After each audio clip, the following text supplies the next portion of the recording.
Hey, Mar. Andrew! What's going on? You get divorced again, I heard? Yeah, I did. Want to talk about it? Yeah, I do. Shut up. All right. Here you go. Very serious. Welcome. Two? The Happy? Never. After. pod. Podcast is one word. I know, but that's why it's funny. Oh, welcome to the early morning edition of Happy Never After podcast with our very special guest. Oh, actually, wait, I'm not going to introduce you yet. With Andrew. Hi, everybody. Andrew Thank you. I'm not special. Nope, not at all. I am special, but not special. Like retarded. Okay, there we go.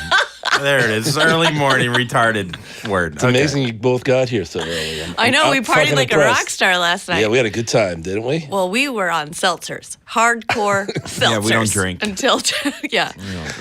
Yeah, and then... Marshall drank a little too much, ended up in the ER. That's not the reason. Yes, it is. Marshall was in the emergency room an hour ago. And our guest...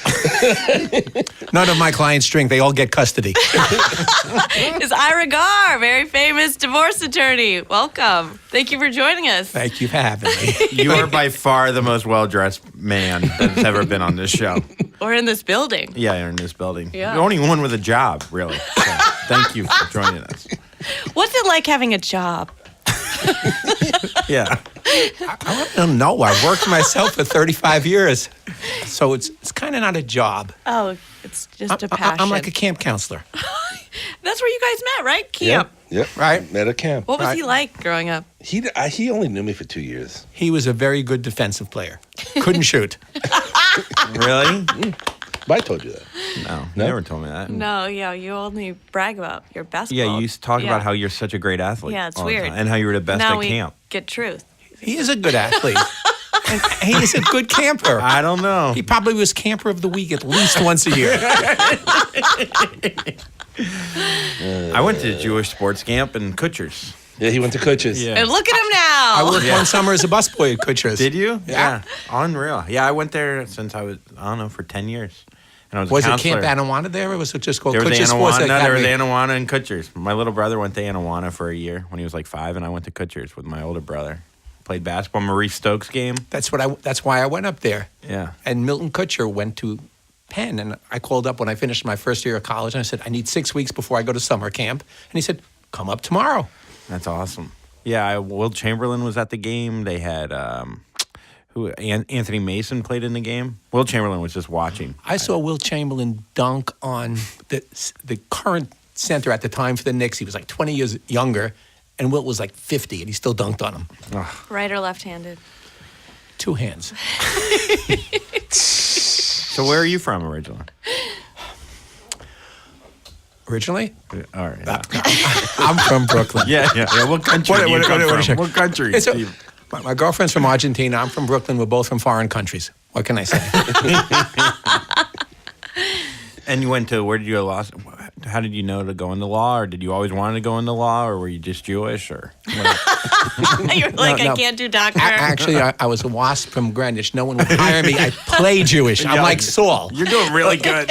Oh, you are like so. No one wanted Ian Garrison. I became Ira Garr. Business went way up. It was great. I am Ira. Actually, I was pre-med, and I cut up my first fetal pig, and I looked at it, and I got sick, and I said, I have to do something else. Really? So I decided I was going to be a sports writer. I worked for the school newspaper, and my last year of college, all my roommates, Jewish, are going to medical school or law school. So I said, can I say this? What the fuck? I'll go to law school. Yeah, you could say law school. Yeah. Okay. And I just sort of figured it was another 3 years of college, and surprisingly, I kind of liked it. And I did better Not in law having school. responsibility, like as being like having a real career, going out in the world. That's what you liked. I liked that, and we played on the law school intramural team, and we won the graduate division in basketball. So it was a good 3 years. Why are you guys looking at me? What? I don't know. He's your friend. You talk to him. No, I'm joking. You guys don't know each But other. I was still little. I was always the point guard. Where'd you go to law school? I went to Temple. I don't know anything about law school. I'm like, oh yeah, good, great. You got to take the LSAT. Well, I That's know pretty that. much it. That's all I just got. don't know the rankings You of got to schools. probably write a paper at the end, some kind of thesis, maybe. No, nothing. No, you give them your transcript, you take the LSAT, maybe you go for an interview, you smile, you wave. Do you sit in the courtroom a lot? like I'm Jewish? Do they take you to a courtroom a lot like they do with doctors? They bring you in, no? Actually, there's almost no training for a lawyer in law school. I mean, they teach you to think like a lawyer, and you get courses, and then you get thrown into the real world, and you have no idea how to be a lawyer. So your first divorce case, how was that? Like, how nervous were you representing someone? Or the first time you went to court? That's got to be like, I don't know, going in front of a jury has to be pretty ballsy. At the first few times, it's like... I actually kind of liked it. My firm I worked for, when I left, I worked for a judge for a couple of years. And when first time I was going to court, the night before, we were representing a defendant in it was a firm's client. It was a very small case. It was like a $15,000 case in civil court. They figured they could send me. And they sent me to court, and they said, you have authority to pay $2,000. We were one of 3 defendants. And we got to court, and the judge said, okay, the case is going to settle for X dollars, and defendant A is going to pay $10,000, defendant B is going to pay $5,000, and I'm defendant C. You're going to pay $5,000. And the night before, I had studied up how to pick a jury, what to do, and I was kind of psyched. So I said, I can only pay $2,000. And the judge says, what do you mean? I said, that's the authority. I'm just a junior associate. I can pay $2,000. He says, well, go call your boss and tell him you're going to pay $5,000. And I said, no, I'm paying $2,000. Because to tell you the truth, I don't want to settle. I want to try the case. It'll be fun. And the other guys on the other side turned green, and they said, okay, we'll take $17,000 to settle. And they took the number, and I took the $2,000. And when I walked out of the courtroom, the judge called me back to the bench, and he says, young man, were you serious? Did you want to try the case, or were you just bullshitting me? I said, I'm not sure. I said, but it seemed like the thing to say at the time. I saw her in a Perry Mason. And he said, I wish you a good career. I think you're going to do okay. Awesome. It's true. So you crushed the first time you ever did it. Yeah, I didn't have to do it. That was the point. And you find as you go along, lots of people go, if we don't do this, we're going to take you to trial. 98% of the lawyers who practice, they couldn't try their way out of a paper bag. Mm-hmm. So the advantage you have is if you're willing to go to trial, people take you seriously. Why do they wine and dine them, the first-year associates? Because I bartended in the city, and they would have all these huge parties for first years, and those fucking pricks. I mean, great guys. What happens is, and I think it's only with the really, really large law firms, like yes. 200 people, 500 people, mm-hmm. national law firms, they go and interview the top students from, the Tier 1 schools, the Ivy League schools, the University of Chicago, Michigan, and they want to make it seem like it's a great place to work. So they pay them very well as summer associates or first-year associates. They take them out, they give them dinner. But these kids are working 70 hours a week. I mean, they're working 10 o'clock at night on a Saturday night. They don't have a life. If you figure out per hour what so these that's their people life, is that one moment that Yeah. they're out. Yeah. Because they got hammered. They got hammered. I mean, because honestly, per hour, I'm probably paying my lawyers better than they are. But everybody leaves my law firm at 6 o'clock, at 7 o'clock. We work like human beings. We want to have a life. When did you transition from like regular clients to badass? Look at me, I'm Ira Garr. Hire me if you're a celebrity. When you became Jewish. When did you go from Ian to Ira? How about this? When did you start being a divorce lawyer? And then we could. In my first law firm, it was a commercial firm, but they had a few divorce clients, and it was about 1980, and the divorce law had just come into effect. It's called the equitable distribution law. And they said, hey, let's send the kid to a couple of courses. We'll give him the divorces. So my very first divorce, we represented the wife of a guy who had some sort of an auto business, and they got married in the middle of the year. It was a short year, but I wanted to get his records for the whole year to see what he spent. So we subpoenaed them, and sitting there, and during his deposition, this is my good training to be a divorce lawyer, I showed him the records. I started asking him questions, and he said, how did you get the records? I thought I was the smartest. I said, you ever hear the word subpoena? And next thing I know, he jumped across the table and took a swing at me. Except nobody ever stole the ball from me when I had it. Nobody gets the first shot in. I jumped up and I said, missed. And then I said to the other lawyer, who was about 60, I said, would you please tell your client to sit down? Otherwise, I'm going to kick the shit out of him. And I then ran into my boss and said, I think I need a raise. This is a tougher job. And did you win that case? we settled the case. Yeah. 95% of divorce cases settle. And in terms of transitioning to divorce, it was, and I was doing a couple of divorces. I was doing mostly commercial work. Then it's a recommendation business. People represent their friends. And all of a sudden, I'm doing about 50-50. And a friend of mine was working for a nonprofit organization up in Westchester called Legal Awareness for Women and said, gee, I saw that you're doing divorces. Could you come up and give a lecture to a group of women? And I said, it's a nice charitable thing to do. So I went up there. I spoke to 40 women. Do you know what year this was? Yeah, about 1986. Okay. In Scarsdale. And It's for charity, not to meet 40 women. I wasn't looking for a hookup. They were a little older than my normal dating range. But I go to high school for that. Yeah. Anyway, so Oh, boy. so Seniors. see, only seniors in high school. Only senior. They're going to college next year. They're away from their parents. Yeah. Nope. So I gave this lecture, and within 3 days, I get 3 phone calls. One was the wife of the owner of Archie Comics. One was the wife of the chairman of the International Film Division of Orion Pictures. And the third one was my first real, what you call Wall Street divorce, someone who managed $1 billion of pension funds. And all of a sudden, the lawyers on the other side were top-tier lawyers, and I was doing small divorces. I was doing divorces for cops and firemen and teachers. And all of a sudden, I'm getting better cases. And then about 1992, a commercial client of mine comes along and says, I have a client who's going to change your practice. She doesn't want to come to the office. Can you go to her home? I said, sure. Who's that? He says, it's Ivana Trump. And I was the last lawyer with Donald. So they said, can we give you the address? I said, I can find the Trump Tower. And that was really a jumping off point because we handled a small case against Donald in the plaza. She and I forged a relationship, and thereafter she recommended Anthony Quinn's wife to me and then some of her girlfriends, and all of a sudden the judges are saying, hey, hi, you got a nice case, or you got this, and you're meeting the other lawyers, and it snowballed from there. I was the same lawyer I was 3 years earlier, just the clients had more zeros in the bank account. Yeah. Do you get to go to their future weddings? I went to 2 of Ivana's weddings. Well, I wrote the prenup. I should be invited. Which one was better? They were different. One was small, one was big. Are you married? Presently? No. No.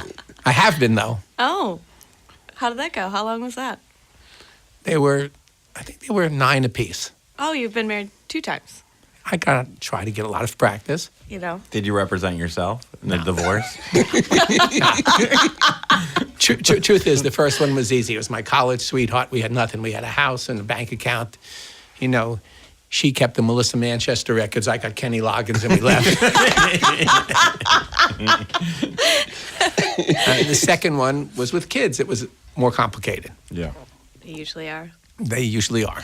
When you're on the other side, I mean, you know all the tricks to settle and everything. Is it hard to go through it yourself, knowing? Did you show up in court and were you like, say this? No. We settled out of court because I decided I've seen what my clients do and the stuff they fight over. And not to be Don Corleone, I made my ex-wife an offer she couldn't refuse. I said, give me the kids half the time. I'll give you the house. I'll pay every kid expense, and I'll support you for the rest of your life. She couldn't take that as a no. And you're single presently? Yes. But when we finish the podcast, I'm free for breakfast. Perfect. All right. Sounds good. Do you represent mostly? Do you represent mostly women? I think it's about a 50-50 mix. Honestly, after the Ivana thing, I would say my practice was probably 70% women because women Refer each other. refer We each hang out other. in packs. And yeah, it used to be, what was the place on 65th and Madison? La Galou. There were certain Mortimer's, there were certain restaurants where the ladies who lunch went and they became my clients. But, you know, after representing certain better known men clients, they refer, and I think it's about 50-50. Is it different representing a man versus a woman? It's different, but I think the distinction, and if we're being serious, is more not man and woman, working person or not working person. Someone who works, pays their own bills, understands what money is, has a different perception. You have a woman who's a business person, she's going to treat her case differently than a woman who's a housewife who's, let's say she's married to a wealthy real estate developer. She's always had whatever she wants. She has a charge account, a bank account, and she's never written a check. So she's scared and doesn't have any perception of what the future is going to be. Mm-hmm. If someone's self-sufficient, it's a different story. And when a lot of times, like my parents were divorced, and it took years to figure it out, So what kind of advice would you have towards people going into divorce, like to settle and to try to get it done as quick as possible, as opposed it friendly? Or try to because then the kids get involved, and then you're going to court, and it just gets fucking ugly. So all the time. I mean, look, if you think about it, who should make a decision about where your children live? You and your ex, or a third person, a judge, who doesn't know you, doesn't know your family, doesn't know the dynamic.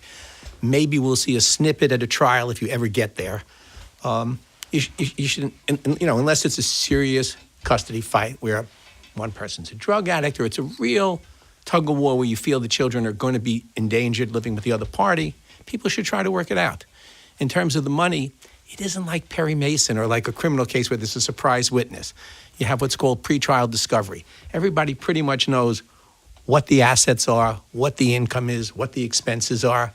And I find that people come into my office, and in the first hour that I meet them, I can write down within 5 or 10% how the case will come out. Now, it can come out that way in 2 weeks, or it can come out that way in 3 years after discovery. And sometimes the people are angry, and sometimes cases settle when they're ripe, when they're ready. Sometimes the people aren't ready. They haven't really let go of each other. Yeah, but that's a lot of you guiding them. I mean, not everybody has an attorney that is so well versed, I don't think. And they're also, and I'm not speaking ill of other members of the bar. There are some attorneys that are happy to do what their clients want as long as they're paying them. Right. So I it don't ups the think- hourly. well, But I some don't attorneys don't they want to prolong it and keep getting? A fee? Yeah. I mean, theoretically, you would think no, but, there are attorneys who have a reputation for what we call churning a case. I mean, there's so much work that needs to be done, and sometimes they ramp up the animosity. Oh, he had an affair on you. We're going to make him pay. Well, the affair doesn't mean anything because we're in a no-fault state, and fault doesn't matter. So, a woman comes and says, well, my husband cheated on me, and he beat me, and he's a drunk. And I said, what does he do? He's unemployed. I said, well, you're getting nothing because there's nothing to get. Conversely, somebody could come in and say, my husband's the greatest guy in the world. He cooks dinner for me every night. He brings me flowers. He brings me presents. And we've amassed $50 million. And I'm screwing my trainer and my tennis pro. And I said, you're getting half. It's like, it's kind of a function of what's there.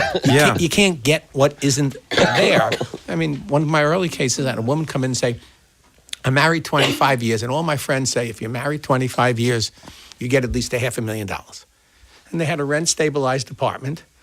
And the husband had a small law practice, and they had a small apartment in Puerto Rico. There wasn't $500,000 to distribute. So I said, where is it coming from? Well, that's what my friends told me. I said, well, where did they go to law school? Also, he was a lawyer? Yeah. So she's never had a conversation about law with him? He was what we She call talked to all of her girlfriends and never to her husband? He was a personal injury lawyer. He did slips and falls. He didn't do big cases. And she may not have talked to him, and that's why they got divorced. That's why they divorced. Talk to your husband. But that is, I mean, there's always a clue. I always call it the bad hair day. It's when a woman client comes and says, I was speaking to a few of my friends at the beauty parlor, and they told me that. They told you what? I should be getting this, or my husband paid me this in his divorce. I said, yeah, but her husband makes 7 times what your husband makes. It's not the same. Are a lot of states no fault? All of them. New York was the last. We were the holdout. It was archaic. Yeah, I'm trying to remember my parents. My dad had an affair, and I feel like custody was given to my mother because that was Of the brought affair? up. But that was in Florida. back in '93. I don't know if that would be no fault at that point, but You know, I don't know. It's you know, look, what somebody might think is inappropriate or bad conduct can always be brought up because judges are people. They hear it. They form impressions of people. But I don't think it doesn't change the ballpark in terms of the dollars. I've been divorced 3 times. I never had a lawyer. And that's why you're still working. If you had me as your lawyer, you'd be sitting in Palm Beach right now. no, not if you met her husband. Her husband's a real losers, though. You have to choose better. Oh, I know. You got to get married again and then get him I as know. your lawyer. I'm going to. I know. This is great. Maybe we should get married and then no. we'll make money. No. No, for the money. Oh, yeah. Neither of us have any. Oh, that's Yeah, you need One of assets. us, one of the people involved. You know, has the to good have thing money. is I'm enjoying meeting you because neither of you would be my clients then. Ever. Come on, take us on. You know, the 2 words we try not to hear, the 2 Latin words we keep out of the office is pro bono. Yeah. What's the Okay, but let's craziest? say you are a poor person. Oh, yeah. Yeah, let's talk about crazy stories. Any crazy, like, what do they call it when they bring in evidence or anything? Well, first like, tell. Oh, yeah. Anyone kill anyone? Tell the wacky luggage story you told me. I can tell you that, but evidence is nice. I represented a lovely older woman. Husband was a dignified businessman. what do you consider older? Well, she was older than I. 23. You know, there's older when it comes to dating. There's older when it comes to clients. Clients, there is no old. No, what I meant, no. I was probably in my early, mid-50s, and the woman was, you know, late 60s, and the husband was early 70s, and he was a very distinguished guy. He was a defense contractor. They had an apartment in the city. They had a house in Los Angeles. They had an apartment in Paris. I mean, it was a really serious case, and there was good money to be distributed. And the husband had a penchant for going to strip clubs. Big deal. They're legal. And Who doesn't? Bring your own beer strip clubs or like regular Top of the ones? line, yeah. he was top of the line. strip- Bottomless or just topless? Just topless. Just, buffet or no buffet? so Shaved or so she was. He shaved before the deposition. Yeah. buffet? So my client was obsessed with this. She says, "I want you to ask him questions about his strippers and his hookers and his." And I said to her, "We've got $25 million to distribute. Let's say, arguably, and it's not legal, he spent $100,000 at strip clubs. Half the money's his anyway. So he owes you $50,000 out of the $25 million. It's ridiculous." So the other side sent us. It's called a discovery and inspection notice. They can ask for documents. Do you have any financial documents of this? Where bank accounts? And they said, "Do you have any documents of the husband that were left behind in the apartment?" And I open up. She brings me a box of things on a green piece of, what is it, construction paper like kids have in school. Yeah. She has taped to it a used condom. How long was it? Yeah, what long was size it was unrolled? it? No. It wasn't unrolled, and it was nicely scotch taped. So I Xeroxed it, and I sent it to my adversary. And he said, "What's that?" I said, "It's your evidence." It's true. That is true. It was used. It certainly looked used, yeah. You don't think it was planted? Oh, here is a story. Here's a story you will like. In New York, you can't get what they call temporary exclusive occupancy of a house or an apartment. You can't throw the other party out. Sometimes people have to live together during the divorce unless there's Cozy. Yeah, Yeah. unless there's some bad conduct, which somebody beats somebody up. So I have a client who says to me, "You know, my husband smokes a lot of pot, and I think it's really upsetting." And I said, This is 2006. What do you mean this? I mean, you've got grown kids. Nobody's in the house. So he smokes pot. Nobody's going to care. No. I'm telling you, it's a dangerous situation. So I come back from court one day, and there's a Bergdorf's bag with a brown paper bag in there, and it has the husband's name on it. It says, "Husband's pot." And I open up this thing, and there must be, I don't know how many ounces of it's like a lot of weed is in there. Yeah. And I called her up and I said, "What am I supposed to do with this?" And she said, "Well, you'll take it to the judge." I said, I can't bring it into the courtroom. She says, well, you'll tell the judge you have it. And I said, well, how do we know it's his? There's a thing called chain of custody. How do we know it isn't your pot? You put it in a bag and you wrote his pot. I said, get the hell out of here. And so now I've got all this pot, and I didn't know what to do with it. You got to smoke. You got to hotbox So yourself. I'm one of the most popular people in the building. I gave it to one of the handyman in the building. I said, have a good night. You're a dealer now. And he thanks me every Christmas. He says, thank you. Do you have any more? It's nice to have a side business to go to. But Marshall asked me about a luggage case. Again, case with substantial assets. People are splitting up millions of dollars. And we're just about ready to sign in my office. We have a settlement agreement. And the client looks at her husband and says, well, what about that piece of luggage from Innovation Luggage that you took on the last vacation with your girlfriend? I want it back. And he looks at her and says, get fucked. She says, no, I'm not settling if I don't have the luggage. And we're going about 10 minutes on this. And I finally said, done. We're settled. We're finished. And she says, we're not finished. I said, we are. And I pulled her out. I said, Innovation Luggage is 8 blocks from my office. We're settling the case. We're going down the street. And I'll buy you the piece of luggage. And she says, why would you do that? I said, well, I don't know. Your husband's paid me about $110,000 to do this case. I can handle a $900 piece of luggage, but I'm not spending all afternoon fighting over it. But seriously, I mean, people get, if we Sentimental. it's not sentimental. If we get lost, they don't want to let go. The case is over when you sign it. And sometimes they find, I think psychologically, and now I'm being serious, they find a reason not to let go. So they hang on a little detail that has really nothing to do with the kids. It has nothing to do with how well they're going to live. It's just, it's a sad moment because the person who doesn't want the divorce or who wants it less never feels satisfied. There's like a tell at the end. Yeah. Well, they still have. I was always like, bye. No, but I've seen people who seriously who didn't talk to each other through the pendency of the action, said they hated each other, and when they signed the agreement, all of a sudden they look at each other, they hug and cry and walk out of my office. It's a very emotional thing for some people. Well, it's like a bonding moment also. I think I did that. What do you mean? I mean, I slept with my first husband the Afterwards. night before. Before the marriage or after? The night before and after. During After the you got court? divorced. Yeah. You kid me about being Jewish, but it's like sort of the story about. I'm Jewish. It's Well, fine. Yeah. It's I'm like Jewish. the Jewish girl. We're all Jewish. The I'm not Jewish Jewish. girl. The night before her wedding, Yeah. coming out of the hotel, big smile on her face, and her girlfriends all come up to her and say, "What happened? You seem so happy." She says, "I just gave my fiance one of the great blowjobs of all time." She says, "What are you smiling about?" She says, "The last one he'll ever get." Yeah, no, but Mara blew him all the time. Yeah, for that's every just- day I'm they not- were married. I'm not Yeah, Jewish. For every 17 days they were married. he And that's got a why I blowjob. wanted to sit closer to you. I mean, you look nice, but your tongue can't be that long. So No fault. I dislocate my jaw. It's a thing. Anyway. Like a snake.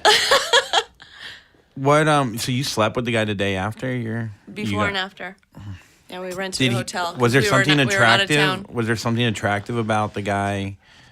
The fact that it was over, that you knew you were out. I think we so- were both drunk.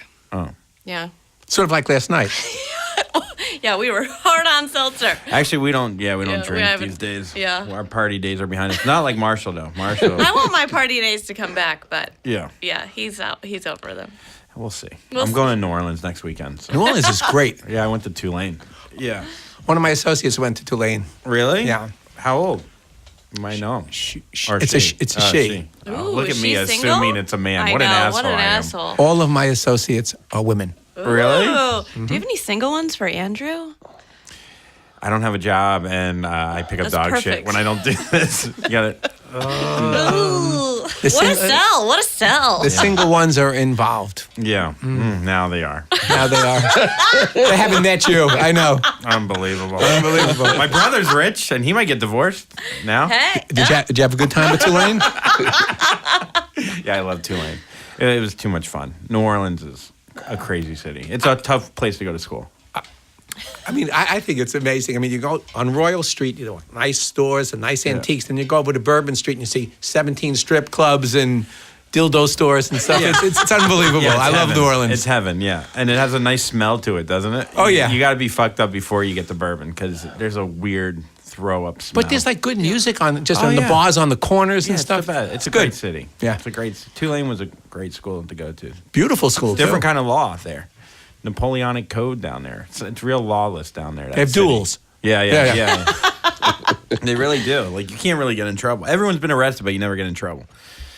At least that's what I told my lawyer or my parents. I got arrested one night for a fight, and this guy Freddie King was the Tulane lawyer, and he got off 40 people at a time. That's how you go. You spend $300 for Freddie King, and it's annulled. You never hear about or expunged. Freddie's not working in my office. I know. I was like, Yeah, you don't do 40 at a time. We don't do 40 at or a time. he doesn't Okay, even but know let's what say you are $300 poor, is. right? And Oh, yeah. we joked about the pro bono, but like what our listeners probably aren't that rich. What do they do in regards to getting good representation if they want to get a divorce? They're and bang for their buck. It really depends. There are good lawyers who don't handle high profile cases, and if you're really poor, there's what's called an 18B. There are court appointed lawyers for people, and sometimes it's young lawyers who are trying to build a reputation and get experience. But the reality is, justice isn't always fair, and you probably do better if you have the money to get a good lawyer. Just like you probably do better if you have the money to get a better doctor sometimes.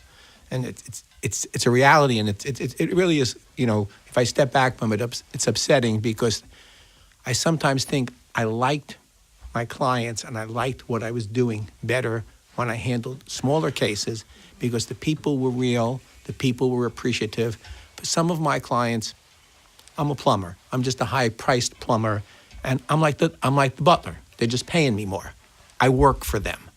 Some people are very nice and they have a friendly relationship. They treat you nicely. You're the lawyer. And some people, you are just the hired help. And when I represented policemen and firemen and teachers, they gave you a certain greater degree of respect. They said, thank you for handling my case. So it's just the way it is. Do people WebMD you? Do they come in and say, I read this and... Oh, yeah. Oh, yeah. I mean, interestingly enough, we're just cleaning up the next couple of weeks. We're going to jazz up or clean up the website. I don't think people at this stage of my career hire me because of the website, but everybody can Google. So if say you're recommended to a client, they're going to check your web. They're going to check who you've represented or what your background is or who you are. So, yeah, I've had people come in. A guy said to me, I'm picking you because I like that green tie in the website. It's cool. Brought out your eyes. It did. And I said, thanks Charvet for that. Just give me a retainer. Now, with Trump being president now, I mean, you representing Ivana, I mean, have people that has helped you, or does it do anything with your business, or? Yeah, I mean, it does to the fact that it keeps you current. For example, I don't remember, it was a month or two ago, I forget who, I think it was Carmelo Anthony was separating. The Daily News called me up and said, do you have any comment? Now, I don't know anything about the Carmelo Anthony divorce. I know he shoots too much and doesn't pass, but Well, he got traded. Or were you involved in that? No, but they just wanted a comment. So the next day it says, celebrity lawyer Ira Garr, Ivana Trump's lawyer Ira Garr says this. Yeah. So representing, a high-profile client is always good for an attorney. And it's interesting that you may not have made a lot of money on the high-profile client because you may have settled quickly. Yeah. Yeah, I read that they were trying to get Trump's divorce, they wanted During it to his be public. election. And you guys were like, no, we're not doing that. So you can just tell us the details now. It's cool. Yeah, if you could just. Yeah, that's why we got you on here. If you could just give us the scoop. The scoop How is big is Donald's Just penis? between us. the scoop is that the New York Times did a very poor job, seriously, in writing a set of papers where they said, in the Cal Ripken case, and in this case, and in this case, and this case, they opened up the files, except in every state that they cited cases from, the files are open. New York, since 1847, files are sealed. So I can't brag about it because it's not our great lawyership. The law was the law. We should have won. The files are sealed. This is a private matter. It's nobody's business what happens in someone's divorce. Do you think it would have helped him not get elected? Nah. Yeah. Do you think? Well, people already know that he's, I mean, piece of shit. Orange. No, but I mean, in all seriousness, that was one of the arguments that we also made in the papers is nobody understands why someone votes for someone. I mean, it may be something they said, something they like, something they dislike. So if somebody is an ardent supporter and there was bad stuff that they found in the file, that wasn't going to change their opinion. They were voting the way they were voting. Or if they didn't like Hillary, they were voting one way. After they heard what he said to Billy Bush, it's not like if they read, oh, he was, he didn't come home a lot, no one would care. Him and Marla were hanging out. At Mar-a-Lago. My dad got married at Mar-a-Lago. Oh, that's sweet. Yeah, That's a to romantic his second story. wife. Yeah, it was really nice. It's a beautiful place. Yeah, it really was nice. It was nice. It looks great in all the Trump president pictures. Yeah, I'm trying. No. It was that was their home before he turned it into a club. It was Marjorie Merriweather Post's home, and they bought it. It was 100 something rooms, and he turned it into a club. It's probably the prettiest piece of property in Palm Beach. He's made it insane. Like the value of that, of what he bought it for, is insane. I think it's one of the most. It has to be one of the most valuable pieces of property in South Florida. Yeah. What about prenups? It's funny. I've been doing this a long time. When I first started practicing, the prenups you did were generally older people, a second marriage where they had children to protect and they were protecting what they had. Now, because people have such meteoric rises, let's say on Wall Street or show business, you can have one movie and all of a sudden you're making lots of money. We do a lot of prenups, and a lot of prenups for young people because they want to map out something in advance. And, it really doesn't have to be unromantic. It's just, it takes a lot of the edge off of people if they ever are to get divorced. And they don't have to be unfair. So you can protect future income? Yep. Oh, wow. Wow. Does it ever break anybody up? Have you watched that? I've seen people fight over it. They do a prenup, and a day or two before, somebody walks because they don't like the terms of the prenup. I had friends that signed their prenup post-marriage. People do that sometimes too. What they do, it's called a postnup. Basically, there was a rush to get married, and they're going to say, look, I'll say to a client, look, don't kill yourself before the marriage. We can do a postnup next month. And let's say if I'm the person who wants the prenup, let's say it's the guy. I said, if she doesn't sign the prenup and you don't want to be married, you don't have any legal exposure after a 1 month marriage. You haven't accumulated a lot of assets. She's not entitled to any support. So go get married, have a good time, and come back next month. Don't sweat it. Got it. Interesting. A postnup, huh? Postnup. Never heard of a postnup. The problem with the prenup is the person who's most willing to be insistent on what they want and walk away from the marriage has the leverage. In a divorce, you're always looking over your shoulder, what would a court do? But prenup, you can do pretty much whatever you want. So if you were coming in for a prenup and you got a bad prenup, I would tell you to tell your fiance, if you ever want to get laid again, do not give me this prenup. That's your best leverage. And good conversation. That's very safe. And really good conversation. And that's very good legal advice, and you will be getting a bill tomorrow morning.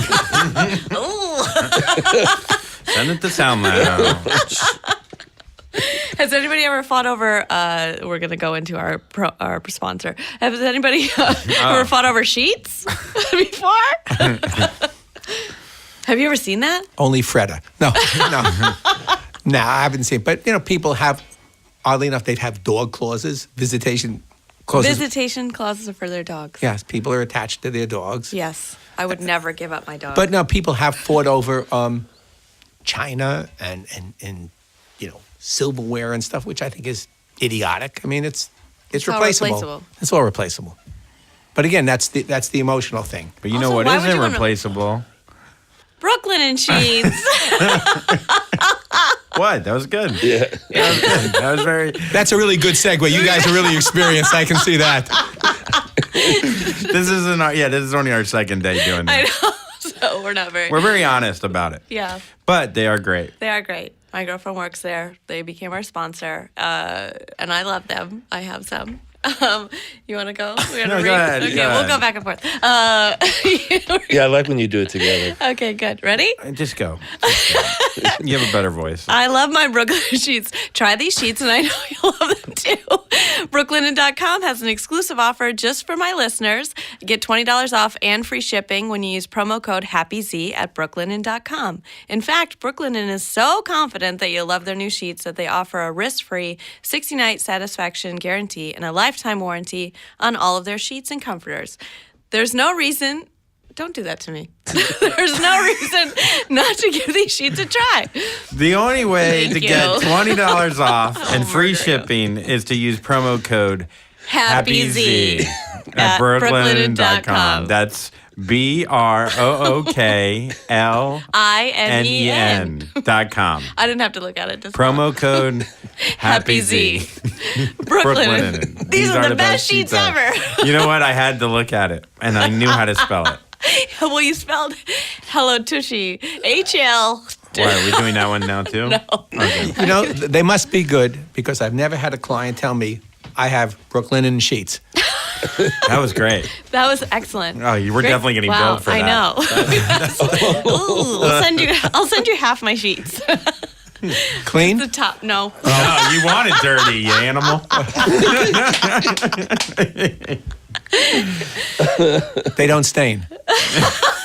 We actually talked about this thing. She I gets know. white ones. She's crazy. I get white ones just so I can bleach them. I have a dog.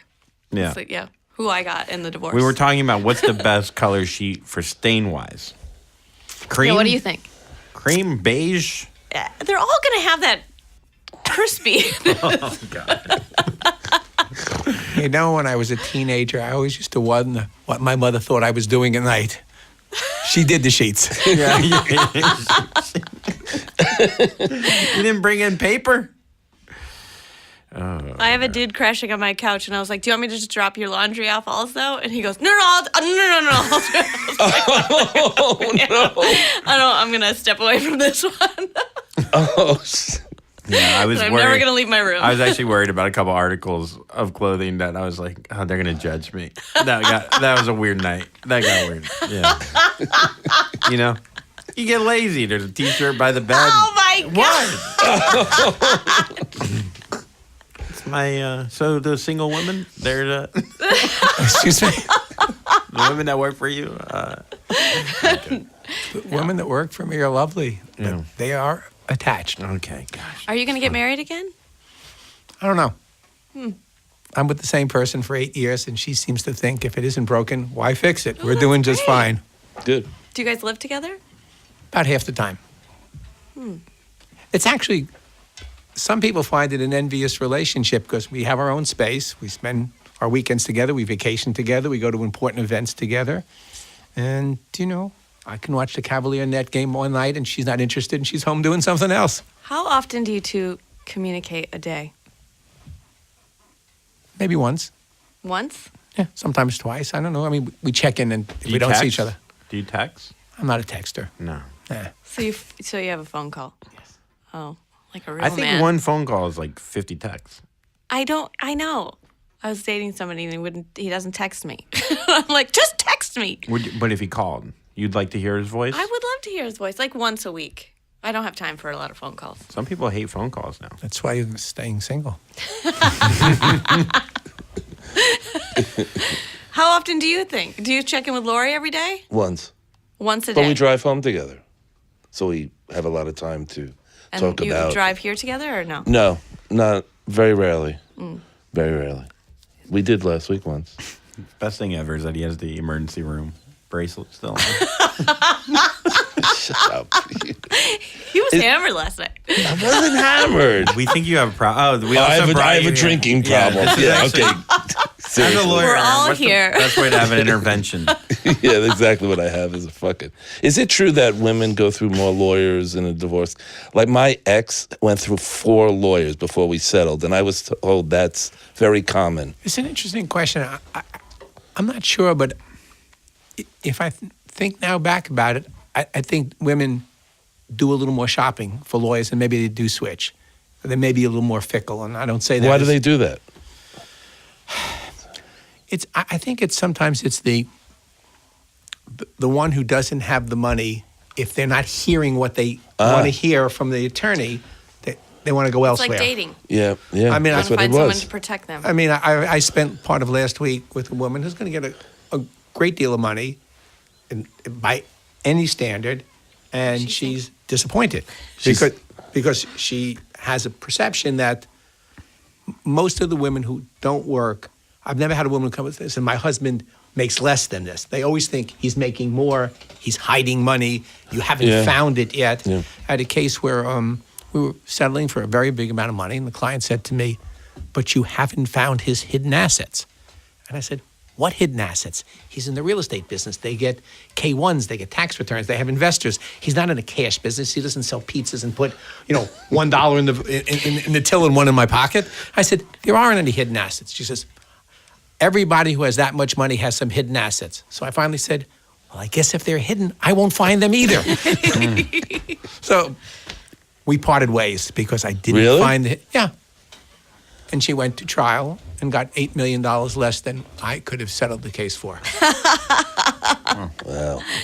That's crazy. That's ego. That's a lot of money That's to leave a lot on of, the table. A Yeah. lot of money. And, it's like, again, people just have the perception you haven't found everything, or there's something hidden, or there's a bank account, and there just may not be. Also, it's kind of strange to think about that because we talked about like when we make our first million, what are we going to do? And I said, I'm probably going to buy a Tacoma. I don't know. And then he was like, I'll probably rent my own place. I was like, we're just simple people. we're like, that'd be exciting. Yeah, just to have $1 million. 20 grand would be fantastic. Do you want a loan? You want to get shaved today? I mean, I'm it's like looking at you. I mean, I think your suit it probably costs $8. So $8? yeah. So you've been fired. What's your craziest firing? You got punched your first one. Yeah, that was your. Well, that wasn't your client, but we haven't been fired or let go. I haven't had that many people switch, but sometimes it's just it's a philosophical dispute. And more often than not, we've said to a client, I don't think we're the right fit. Maybe you should find somebody else. Or they want you to take a position that you can't take with a straight face, because one of the good things about being experienced and having a nice reputation is the judges accord you a certain respect. The bad thing about that is you can't fuck around, because if you go in and make a ridiculous argument before a judge that knows you, they'll pull you in the back and say, "Hey, Ira, what are you doing?" You're coming in and saying, your client, the wife, should get 50% because she made a great contribution. Last week, you represented the husband and said the wife should get 10%. It's not going to work very well. yeah. You have to have some measure of consistency. I do that with I'm a personal trainer. I've fired my clients before. I'm just like, this isn't working. This isn't going to work at all. We have personality issues.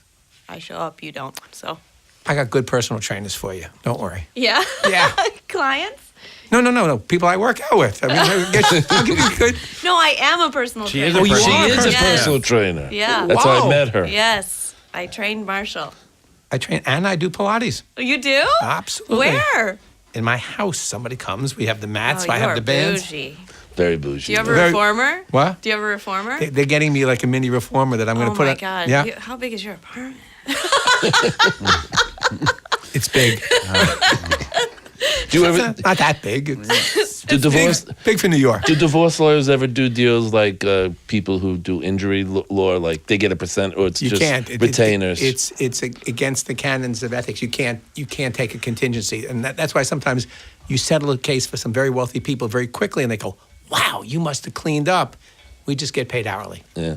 Oh, wow. so that's why I said we're plumbers, and maybe not higher priced. It's like I remember when I had my first house years ago, like out in Woodmere. It was like 1980, and I hired some plumber to come in and did something in the toilets and gave me a big bill. I said, "Jesus, what is this? What do you get an hour?" I said, "You get more an hour than I do." He said, "What do you get an hour?" I said, "I don't know if it was $300 an hour at the time." I said, $300. He says, yeah, that's what I got when I was a lawyer. Now I'm a plumber.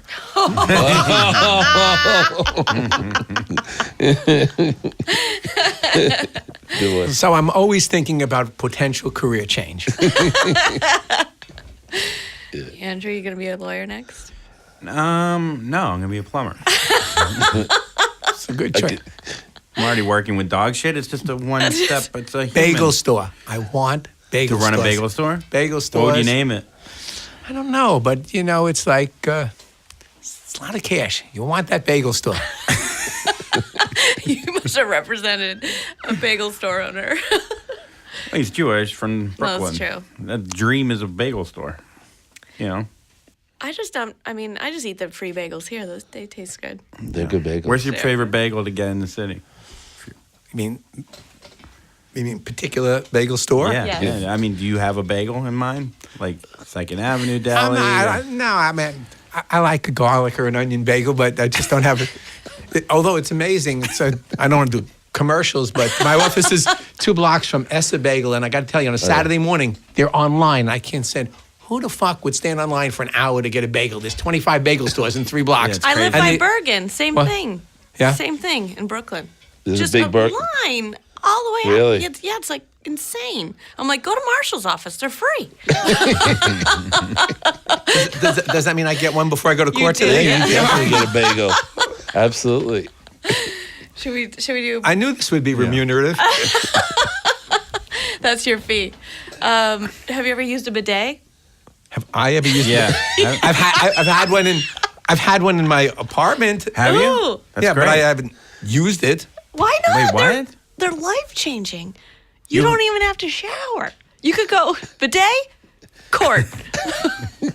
Wait, you have a bidet in your Splash it apartment, but up. you don't use it? No, not in my current apartment. In a condo I had before that, it was a new construction, and the master bathroom had a bidet.